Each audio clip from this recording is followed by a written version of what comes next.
হরে কৃষ্ণ কৃষ্ণ কৃষ্ণ হরে হরে। তো ভক্তবৃন্দগণ, আজকের ভিডিওটি রয়েছে আমরা সকলেই কৃষ্ণ ভক্তরা এই পুত্রদা একাদশী ব্রত পালন করেছি। এবার মাঘ মাসের কৃষ্ণপক্ষের একাদশীর নাম হচ্ছে ছট তিলা একাদশী। এই একাদশীর ব্রত পালন আপনাদের কখন এবং কোন সময়ে পালন করতে হবে এবং কবে এই একাদশীর ব্রত পালন করবেন অবশ্যই জানবেন ভিডিওটির মাধ্যমে। অবশ্যই ছট তিলা একাদশী কবে পালিত হচ্ছে, অবশ্যই বিষয়টি আপনার জন্য অনেক গুরুত্বপূর্ণ। অবশ্যই ছট তিলা একাদশীর পালনের সময় কবে এবং কোন সময়ে পালন করতে হবে এই ভিডিওটির মাধ্যমে সমস্ত বিষয় নিয়ে আলোচনা করা হবে। তাই অবশ্যই ভিডিওটি সম্পূর্ণ এবং মনোযোগভাবে দেখবেন।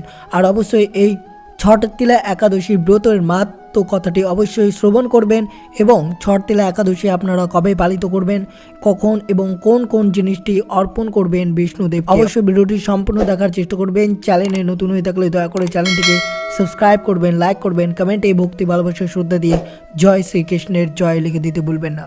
তো দেখা যাক আজকের ভিডিওটি। সনাতন ধর্মের একাদশীর তিথির বিশেষ মাহাত্ম্য স্বীকৃত। প্রতি মাসের শুক্লপক্ষ ও কৃষ্ণপক্ষ দুটি একাদশী পালিত হয়। এবার মাঘ মাসের কৃষ্ণপক্ষের একাদশীর নাম ছট তিলা একাদশী নামে পরিচিত।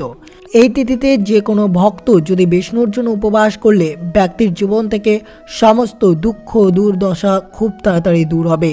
পাশাপাশি কোনো ব্যক্তি যদি রোগমুক্ত থাকে এবং সেই ব্যক্তি যদি এই ছট তিলা একাদশী ব্রতটি পালন করেন তাহলে অবশ্যই তার রোগমুক্ত ঘটবে। চলিত বছরের ছট তিলা একাদশী সকল কৃষ্ণ ভক্তদেরকে এই ছট তিলা একাদশী ব্রত পালন করতে হবে 6 ফেব্রুয়ারি মঙ্গলবার এবং পালন করতে হবে 7 ফেব্রুয়ারি বুধবার।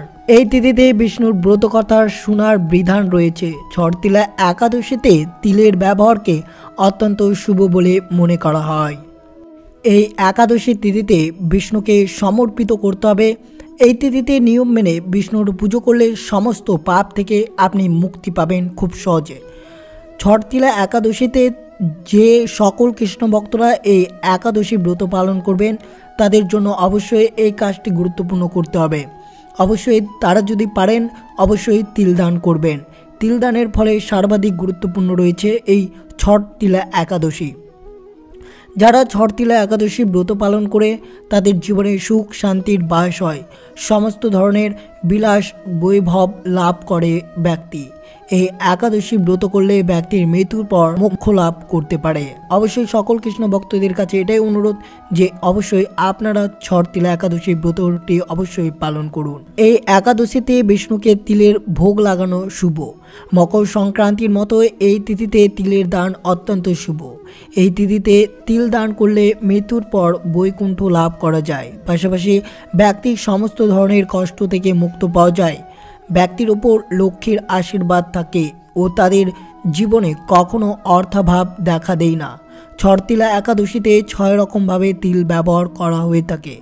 জলে তিল দিয়ে স্নান, তিল দান, তিল খাওয়া, তিল দিয়ে তর্পণ, যজ্ঞে তিল অর্পণ করে তিল গ্রহণ করা। 6 ফেব্রুয়ারি 2024 সালের ছট তিলা একাদশী উপবাস পালিত হবে। বিশ্বাস করা হয় যে এই উপবাস পালন করলে 1000 বছর ধরে তপস্যা করার চেয়ে বেশি ফল পাওয়া যায়। এই দিনে কালো জিনিস দান করলে শনি প্রসন্ন হন। সমস্ত একাদশী তিথি ভগবান বিষ্ণুর উপাসনার জন্য নিবেদিত। মাঘ মাসের কৃষ্ণপক্ষের একাদশীকে বলা হয় ছট তিলা একাদশী। এই দিনে স্নান দান, বিশেষ করে কালো জিনিস দান করার বিশেষ তাৎপর্য রয়েছে। অবশ্যই যে ভক্তরা এই ছট তিলা একাদশী ব্রতটি পালন করবেন তারা অবশ্যই এই দিনে স্নান করে অবশ্যই কোনো গরিব ব্যক্তিকে অবশ্যই কালো জিনিস অবশ্যই দান করবেন। তার বিশেষ তাৎপর্য রয়েছে এই ছট তিলা একাদশীর ব্রতের সময়। ছট তিলা একাদশী উপবাসের একদিন আগে শনি কুম্ভ রাশিতে প্রবেশ করতে চলেছেন। কুম্ভ রাশিতে তার গমনের কারণে কিছু রাশির সমস্যা বাড়বে। এমন পরিস্থিতিতে যাদের কুণ্ডলিতে শনির প্রীত তাদের জন্য এই শুভযোগ আসছে। ছট তিলা একাদশীর দিন তাদের এই কালো জিনিস দান করা উচিত। এই কালো জিনিস দান করলে শনিদেব প্রসন্ন হন বলে বিশ্বাস করা যায়। জয় শ্রীকৃষ্ণ। কালো তিল ছট তিলা একাদশীর দিন তিল দান করলে স্বর্গ লাভ হয়। এমনটা বিশ্বাস করা হয় যে কালো তিল দান করলে অনেক পুণ্য লাভ হয় এবং শনিদেব এতে প্রসন্ন হন। ছট তিলা একাদশীর দিন তিল দান করলে পাপ নাশ হয় এবং মোক্ষ লাভ হয়। যে কৃষ্ণ ভক্তরা এই ছট তিলা একাদশী করে অবশ্যই একাদশীর দিন তিল দান করবেন, সমস্ত পাপ নাশ হবে এবং আপনার বৈকুণ্ঠ লাভ হবে এবং মোক্ষ লাভ হবে। এই ছটতিলা একাদশীর দিন শীতকালে কালো কম্বল বা গরম কাপড় দান করলে শনিদেব খুব খুশি হন। তাই ছটতিলা একাদশীর দিন অভাবী ও দরিদ্র মানুষকে কালো কম্বল দান করা উচিত। যে সকল কৃষ্ণ ভক্তরা এই ছটতিলা একাদশী ব্রতটি পালন করবেন তারা অবশ্যই কালো চামড়ার জুতো বা কালো তিল ও কালো উরুদ দান করলে শনি দোষ থেকে খুব তাড়াতাড়ি মুক্ত পাওয়া যায়। এই ব্রতের কাহিনীতে ভবিষ্যতর পুরাণ বর্ণিত রয়েছে। একদিন দার্লভ্য মুনি মহর্ষি পুলস্তককে জিজ্ঞাসা করলেন, জীবের দুর্গতি দেখে আমি ভাবছি, হাই, জীবগণ মহাপাপে লিপ্ত রয়েছে, অন্তিমে নরকে যাবে, কেমন করে এই মহা দুঃখের হাত থেকে রক্ষা পাবে তার উপায় আপনি বলুন। মহর্ষি পুলস্ত বললেন, হে তাপস, সবার দুঃখ দেখে তোমার অন্তর ব্যথিত, যাতে মহাপাপ রাশি ভস্মীভূত হয় সেই বিষয় মন দিয়ে শ্রবণ করুন। মাঘ মাসের কৃষ্ণপক্ষের ছটতিলা একাদশী যথাযথভাবে পালন করলে সকল পাপ ভস্মীভূত হয়। উক্ত তিথিতে একান্ত হৃদয়ের শ্রীহরির পুজো করবে। যখন গোময় পতমান হবে তখন তা ভূমি স্পর্শ করবার পূর্বেই গ্রহণ করে। সে গোময়ে তিল মিশ্রিত করে 108টি পিণ্ডি তৈরি করবে, কোনো পাত্রে করে রোদ্রে রাখবে শুষ্ক করার জন্য। হোমের জন্য সেইগুলো ব্যবহৃত হবে। মাঘ মাসের কৃষ্ণপক্ষের একাদশী তিথিতে নিয়ম ব্রত গ্রহণ করবে। স্নান করে ভক্তি ভরে শ্রীকৃষ্ণের পুজো করবে। কৃষ্ণ নাম উচ্চারণ করে শ্রীকৃষ্ণের রূপ ধ্যান করবে।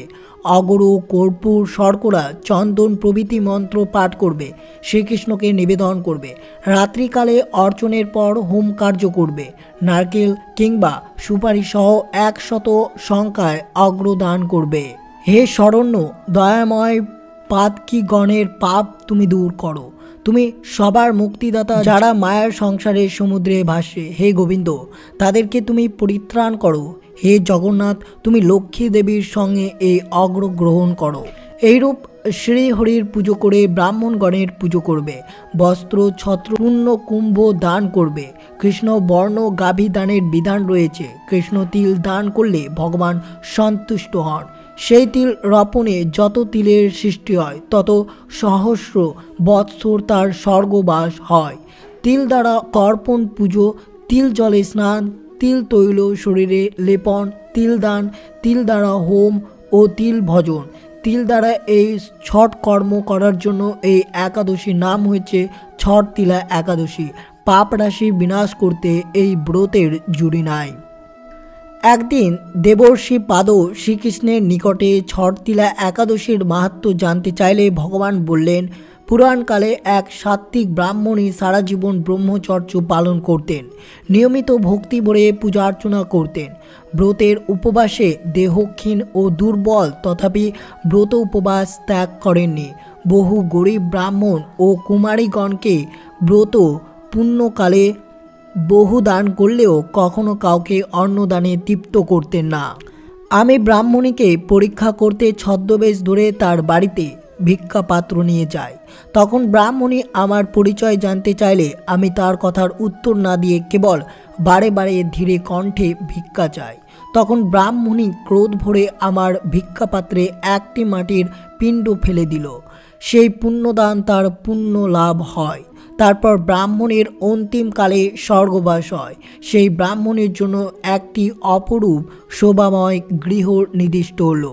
কেবলমাত্র অন্ন ছাড়াই সে গৃহে সকল সুখী ছিল। তাতে সেই ব্রাহ্মণী ক্ষুধার জ্বালায় কাতর হয়ে আমার কাছে এলো তার ব্যথা জানাতে। তখন সে আমাকে বলল, সারা জীবন আমি বহু পুণ্য করেছি, তাহলে আমার গৃহে অন্ন নাই কেন? তার উত্তরে আমি ব্রাহ্মণীকে বললাম, তুমি যেমন মর্ত্যলোক থেকে এখানে এসেছো তেমনই আবার সেখানে ফিরে যাও। গৃহের দ্বার বন্ধ করে গৃহের মধ্যে বসে থাকো। দেবপত্নীগণ কৌতূহল বশে যখন তোমাকে দেখতে যাবে তখন তুমি তাদেরকে বলবে, আপনারা ছটতিলা একাদশীর ব্রতের মাহাত্ম্য বর্ণনা করুন। তখন তারা সেই মাহাত্ম্য বর্ণনা করলে তখন তুমি গৃহের দ্বার খুলে দিবে। তখন আমার কথা মতো সেই ব্রাহ্মণী নিজ ভবনে গিয়ে দ্বার বন্ধ করে বসে রইলেন। তারপর দেব পত্নীগণ ব্রাহ্মণের দর্শনে গিয়ে ব্রাহ্মণের ইচ্ছা মতে ছটতিলা একাদশীর ব্রতের মাহাত্ম্য কীর্তন করায় ব্রাহ্মণী গৃহের বাইরে এসে দেখা দিলেন। তারপর তাদের উপদেশ মতে ব্রাহ্মণী ছটতিলা ব্রতের ফলের প্রভাবে দিব্য কান্তি ধারণ করলেন। ধন ধান্যে পূর্ণ হলো তার ঘর। ছটতিলা ব্রত সাধনে কোনো কিছুর অভাব থাকে না, আর যথাবিধি তিলদানে সর্বপাপ নাশ হয়। মাহাত্ম্য পাঠ বা শ্রবণের অশ্বমেধ যজ্ঞের ফল লাভ হয়। ছটতিলা একাদশীর ব্রত পালনের নিয়ম। ছটতিলা একাদশীর ব্রতের পূর্বদিন একবার মাত্র আহার করবে। ব্রতের দিন থাকবে সম্পূর্ণ নিরাহার। এই একাদশীর ব্রতের পরের দিন যথাসময়ে পালন করে একবার মাত্র আহার করবে। ব্রতের দিন শ্রীহরির চরণে মনে রেখে নিরন্তর শ্রীহরির নাম গুণাগুণ করবে আর রাত্রি জাগরণ করবেন এই ছটতিলা একাদশীর দিন। সারাদিন রাত্রি নিরাহার থাকবে এই ছটতিলা একাদশীর দিন। ব্রতের দিন যদি রাত্রি জাগরণ করতে না পারো, কেবল উপবাসী থাকো, তাতেও বহু ফল লাভ হবে।